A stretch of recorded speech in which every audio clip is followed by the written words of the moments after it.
c'est clapé là, c'est bon. Ouais, je vais voir. Avance parce que t'es plus en point. Voilà. J'imagine que tu le découvres pas, mais tout n'est pas rose dans l'univers de la high-tech. Et il y a une idée qui a le vent en poupe en ce moment, enfin depuis un petit moment maintenant, mais ça commence vraiment à se voir. En gros, en attendant le prochain saut quantique technologique, les dernières variables d'ajustement des services qui sont si chers à nos flattements d'ego quotidiens, eh ben, ce sont ces utilisateurs, ces contributeurs qui contribuent parfois bénévolement sans même voir la poutre qu'ils ont dans l'œil et qu'ils sont en train de scier, et puis les salariés, les gens qui font ce service. Et c'est une info au Polygone que je trouve hyper violente, qui est sortie fin mai de cette année, qui a démarré ma réflexion et sur laquelle j'espère qu'on va pouvoir échanger. N'hésite pas à m'en parler dans les commentaires. En gros, on a appris fin mai que Microsoft a supprimé une partie de son équipe support, celle qui était derrière le compte Twitter Xbox Support. Et d'aussi loin que je me souvienne, ce compte, en gros, il sert à aiguiller les âmes en peine lors du paramétrage de leur console, diffuser de l'information technique, informer sur le statut du service du Xbox Live pour savoir si, quand toi t'arrives pas à te connecter, est-ce que c'est normal, ou est-ce que ça vient de chez eux, ou est-ce que ça vient de chez toi. Bref, du boulot à faire, paradoxalement, il y en avait, parce que un service parfait, c'en est pas un. Jusqu'ici, rien de fou, ça arrive tous les jours que des équipes se fassent lourder. Ici, ça représente une petite douzaine de personnes a priori. Là où je trouve le truc extrêmement surnois, c'est sur le déroulé.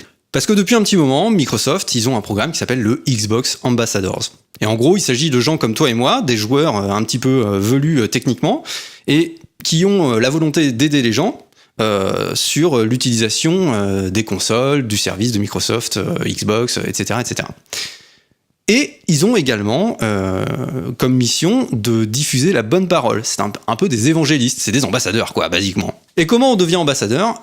C'est très simple, il suffit d'avoir à minima 1500 points quéquettes, et puis de ne pas avoir eu de plainte liée à son compte Xbox dans les 6 mois qui précèdent ta demande. Donc en gros, voilà, il faut avoir fait preuve d'un petit peu de loyauté envers la marque, montrer que tu sais te tenir, mais basiquement n'importe qui peut le devenir. Et donc, ces ambassadeurs, une des missions qu'ils ont maintenant, c'est d'assurer une partie du support de la communauté. Et qui les a formés ? Les piliers ambassadeurs qui assurent le support maintenant, c'est les 12 mecs qui se sont fait lourder par Microsoft. Avant de se faire virer, ils ont formé les mecs qui, aujourd'hui, assurent le support gratuitement. Enfin, gratuitement. Maintenant, ces gens-là, les ambassadeurs, les récompenses que tu peux avoir en faisant partie de ce programme, c'est des manettes, des t-shirts pour ton avatar, des tapis de souris, des invitations à quelques événements à la con, etc., etc. Mais c'est pas un salaire, ça. Ça, c'est des goodies qu'on file à des mecs en l'échange d'un travail qui, jusqu'à maintenant, était fait par une équipe payée, sur place, sur site. Allez, bâtard ! Parce que quand tu sous-pèses le prix de revient d'une équipe pro qui fait du support H24, et puis des mecs que tu payes en manette et en tapis de souris, voilà. Choix, tu nasses, quoi. Facile. Mais c'est loin d'être un cas isolé. Prends Uber, par exemple. Les gars, c'est pareil. Ça fait des années qu'on sait qu'ils travaillent sur des bagnoles qui vont se conduire toutes seules pour nous ramener fin pété à 6h du mat. Et il n'y a pas de problème avec ça. Mais en attendant, il y a quand même des gens qui bossent pour Uber, que ce soit dans les voitures autonomes qui apprennent à conduire ou bien des chauffeurs. Et ces gens-là, ils savent qu'ils vont être remplacés, puisque Uber s'en cache pas. Ça fait des années qu'ils bossent là-dessus. Et pire, il y a même des mecs qui continuent à investir dans le triptyque bagnole noire, costume noir, pastille Vichy, blanche. C'est pareil quand t'es taxi, t'investis dans une bagnole et normalement dans de quoi être un petit peu présentable devant le client, avant de refuser de prendre des cartes de crédit. Mais au moins, là, on le sait pas. Les boîtes actuelles qui font du taxi, elles sont pas en train de balancer sur tous les toits elles cherchent qu'un truc, c'est de se débarrasser des mecs qui conduisent ces taxis. Or, Uber, c'est exactement ce qu'ils font. Et puis on pourrait parler de YouTube et leur super modo du cul, là, les YouTube Heroes. Des mecs qui sont maintenant en charge de la modération d'une partie non négligeable de la plateforme. Et alors, le programme de YouTube Heroes, c'est de la lutte totale. Je cite YouTube directement. Pour rester dans le programme, les contributeurs doivent participer activement pendant toute la période de leur adhésion. Une participation active inclut entre autres les actions suivantes. interagir sur les forums d'assistance régulièrement, tous les jours ou toutes les semaines, envoyer des contributions vidéo qui seront ajoutées à la playlist de la chaîne d'assistance YouTube, aider les utilisateurs sur la plateforme Help on Social, répondre rapidement aux community managers et participer régulièrement à des discussions de groupe et autres activités de groupe. Enfin, il faudra satisfaire toutes les autres exigences indiquées par les community managers de la plateforme. C'est chouette, hein ? T'es toujours pas payé, et puis contre rien d'autre que le fait de pouvoir dire « Je suis spécial !» Eh ben, on te donne des tâches à faire, et il faut surtout que tu sois disponible pour les faire. On te demande d'être disponible.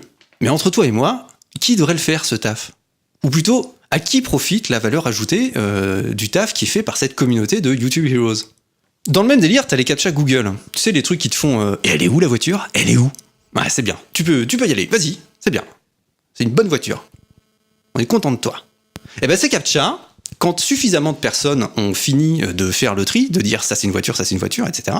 Quand t'as des milliers de mecs qui ont répondu à ça, et ben ce tri qui est fait par des humains, il est donné à bouffer à des algos, des intelligences artificielles, mais des algos, enfin rien de sorcier quoi.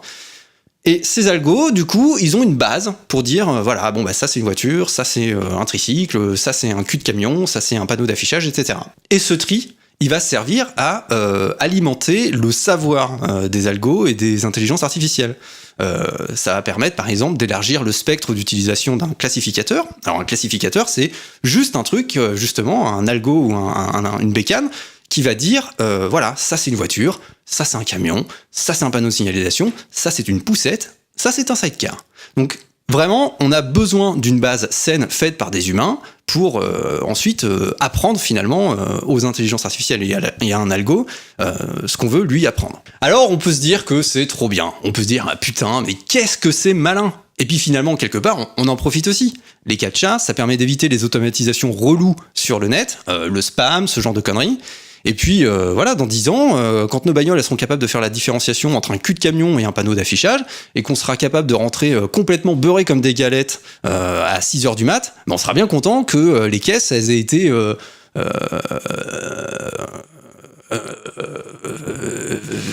éduquées par des humains. Eh oui. Mais quand même, en prouvant qu'on n'est pas des robots, et donc en faisant la démonstration qu'on n'est pas cons comme des couteaux sans manches, eh ben on apprend à des robots à faire la démonstration qu'ils sont pas des robots. C'est un petit peu taré quand même quand tu y réfléchis. Alors je sens que certains d'entre vous vont me sortir ce bon vieil adage complètement con, souvent glissé sur les relents gazeux d'un œuf mimosa en fin de repas. Si c'est gratuit, c'est toi le produit. Il est con celui-là. Si Jean-Claude, si. Il est con. Eh ben non, c'est pas vrai. Wikipédia, c'est gratuit pour l'utilisateur et il n'y a pas de produit. Les initiatives de Framasoft, elles sont gratuites pour l'utilisateur et il n'y a pas de produit. Peertube, c'est gratuit et il n'y a pas de produit. Bref, des exemples où personne se fait baiser en demandant où est le rouge à lèvres, bah il y en a plein. Voilà, je suis désolé. C'est comme ça. Parce que je le répète, le taf qui est abattu par ces communautés d'utilisateurs, il profite à qui ? Aux utilisateurs ? Il profite aux services ? Sans doute un petit peu des deux, mais sans doute un petit peu plus l'un que l'autre quand même. Alors plutôt que de se dire finalement que dès que c'est gratuit, c'est toi le produit, de toute façon, oui, si c'est gratuit, ma brave dame, on se fait tous niquer, etc.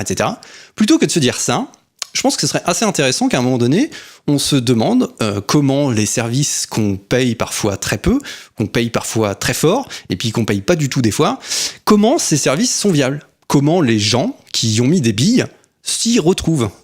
Et si on est d'accord avec la façon dont ça se passe. Comment les datas qu'on laisse passer sur ces services sont utilisées ? Est-ce qu'elles sont utilisées à des fins commerciales ? Ou bien est-ce qu'elles sont utilisées pour améliorer le service tout simplement ? Parce qu'à la limite, que YouTube connaisse mes préférences sur ce que j'aime regarder et les sujets qui m'intéressent, ça me pose pas fondamentalement de problème. Après tout, si ça me permet de découvrir d'autres trucs, pourquoi pas ? Mais si ces datas sont exploitées de façon unilatérale pour améliorer le rendement du temps que moi je passe sur sa plateforme, pour augmenter le revenu que je génère en étant sur sa plateforme, ça me pose un petit peu plus de soucis. À tout le moins, j'aimerais bien que ce soit un petit peu plus transparent, que je puisse savoir pourquoi est-ce qu'on me présente une pub sur tel ou tel truc. Parce qu'un des vrais problèmes, c'est qu'aujourd'hui, Internet, c'est des centaines, voire des milliers de boîtes qui sont capables, chacune dans leur niche, d'analyser le plus possible le comportement de ses utilisateurs pour en tirer la substantifique moelle, le truc qui fait du pognon le plus possible. Et ça me pose un petit peu plus de problème quand c'est pas transparent. Parce que je te cache pas que tout ce qui est dehors sur moi depuis mes premières pérégrinations sur le réseau des réseaux, ça m'aide pas à être tout à fait serein. Alors même que c'est un truc auquel je fais gaffe depuis mes premiers émois devant un modem Holitech. Eh oui, ça parle à personne ça. Voilà. Je m'en fous, je l'ai dit. Mais je m'égare, revenons à nos tâcherons. Parce qu'on l'a vu, finalement, l'analyse comportementale, c'est pas la seule façon qu'ont les pacons du net pour tirer le plus de thunes possible de leurs utilisateurs. Prends le cas, par exemple, des GAPTCHA de Google. Bon voilà, on te fait faire un petit peu de taf sans que tu t'en rendes vraiment compte. C'est de la micro-tâche. C'est un petit peu comme l'automate turc là. Si. Non mais si. Comment ? Non mais si, le truc d'Amazon, quoi, tu vois. Il va falloir à un moment donné qu'on réalise que une part non négligeable de ces avancées et donc de leurs retombées juteuses, elles viennent de nous, simples utilisateurs ou petites mains. Et que donc, par conséquent, on finit par alimenter nous-mêmes la destruction de taf qu'elles génèrent. Et que beaucoup de ces boîtes comptent sur cette destruction de taf pour devenir viable, rentable. Et c'est pas un gros mot d'être rentable. Tant que c'est fait sainement, dans le respect de la personne et de la bienséance, c'est pas un souci. Mais si t'as un rapport avec un service commercial qui te fait travailler même des micro-tâches et que fondamentalement, financièrement, tu gagnes rien, tu te fais niquer. Il n'y a pas d'autre mot. Mais ce qui me réjouit, c'est de voir crever une tendance que je déteste.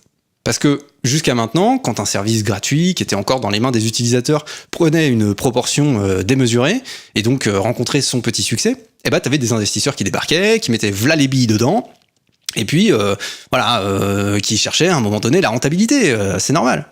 Mais ce faisant, ces services souvent dénaturent ce qui a fait leur succès de la première heure. Regarde YouTube, par exemple, en ce moment, il y a une grosse scission qui est en train de se faire entre les créateurs, ceux qui font le contenu de la plateforme, et ceux qui tiennent la plateforme. Parce que les intérêts sont de moins en moins communs. YouTube, ce qu'ils veulent, c'est claquer de la pub entre les vidéos, que tu passes le plus de temps possible sur les vidéos, et donc son intérêt, c'est que tu restes le plus possible sur les pages, et pour ça, ils ont mis au point des algos qui te recommandent des vidéos qui ont plus de chances de te laisser sur ta fin, à la fin du visionnage, pour que tu renchaînes sur d'autres vidéos, etc., etc. Et souvent, tu te retrouves enfermé dans une bulle thématique dont tu ne sortiras pas si tu fais pas toi-même finalement tes recherches, si tu te laisses simplement porter par l'algo de YouTube. J'ai fait une super vidéo là-dessus, tu devrais la regarder. Wink wink. Et puis pour les autres services, plus généralement, il suffit de gratter de la data, recruter des utilisateurs, et puis au bout d'un moment, on trouvera bien ce qu'on peut faire de cette data. Que ce soit la revendre à des services tiers, ou bien simplement la rentabiliser avec du placement de produits, du placement de pubs, etc., etc. Alors voilà. On a vu comment, finalement, en quelques exemples, on se retrouve parfois à bosser sans le savoir pour des services qui, de prime abord, te rendent un service. Et on aurait pu parler de bien d'autres. On pourrait parler évidemment de Google, on pourrait parler de Waze, des comparateurs d'assurance, des comparateurs de prix, des comparateurs de voyage. Toutes ces boîtes qui, sous couvert de te rendre service, finalement, se font masse de thunes sur ton dos. Sans que tu t'en rendes compte. Je crois qu'on a un petit peu trop lâché la bride et qu'il serait grand temps qu'on reprenne le contrôle sur la façon dont notre activité sur Internet est utilisée à des fins mercantiles. Mercantile, ça veut dire qu'il y a de l'argent en jeu. Et pour ça, il faut que ce soit transparent. Il faut pas que ce soit planqué dans des CGU, que quand tu rentres un truc dans un comparateur d'assurance, tes datas, elles sont revendues ensuite, en plus de la com que les mecs vont se faire si tu souscris à un contrat. Si l'exploitation de notre activité subventionne le service qu'on est en train d'utiliser, il faut que ce soit clair, transparent et sans ambiguïté. Et pas planqué dans les CGU. Voilà. À un moment donné, les CGU, plein de cul, quoi. Et au passage, j'en place une pour tous les mecs qui tapent sur les candides à base de... Mais attends, mais bien sûr que les mecs, faut qu'ils vivent, faut qu'ils mangent, quoi. Évidemment que tes mails ils sont lus, évidemment, ton historique il est analysé, faut que tu cliques sur la pub, quoi. Enfin, c'est simple, merde. Bah bravo les connards. C'est pas en disant aux gens qui sont trop cons qu'on va les encourager à poser les bonnes questions, non? Je vous juge, hein. Ah oui, et alors c'est pas du tout parce qu'un service que tu utilises est payant qu'on fait pas tout ce qu'on peut pour essorer le moindre centime d'euro de ton activité sur ce service. Il y aurait beaucoup à dire sur pas mal de services payants, notamment certains qui ont été très très poussés par les youtubeurs ces derniers mois, et qui pour autant vont vraiment hyper loin dans l'exploitation des données que tu leur confies. Mais les lignes commencent à bouger, et des initiatives pour les utilisateurs commencent à émerger. Et ce qu'il y a de bien, c'est que ces nouvelles initiatives, ces nouveaux services, ben ils n'ont aucun intérêt à tirer le plus possible de tes datas, puisque c'est exactement ce qui est reproché aux services qu'on utilise actuellement, quotidiennement. Et ça, ben ça c'est bien. Voilà, c'est la fin de cette vidéo. Je sais pas si ce format vous intéresse, je sais pas encore vraiment ce que je vais en faire pour être très très honnête, je sais pas où je vais avec ça. Si toutefois ça vous intéresse, bah faites-le moi savoir en laissant évidemment, alors là, c'est la panoplie du youtubeur, donc j'ai mis mon plus beau costume de youtubeur, donc laisse un pouce bleu, lâche des coms et partage la vidéo, c'est hyper important. Si ça vous branche vraiment, je vais essayer d'avoir, j'ai 2-3 autres sujets sous la main. Et il y a peut-être un ou deux trucs qu'on pourrait faire autour de ça, et de rendre le truc un peu plus intéressant, et puis de sortir un petit peu de la sphère youtubesque, youtubeur et tout ça. Voilà. Laisse un pouce bleu. S'il te plaît. Coupé! Ah, c'est super!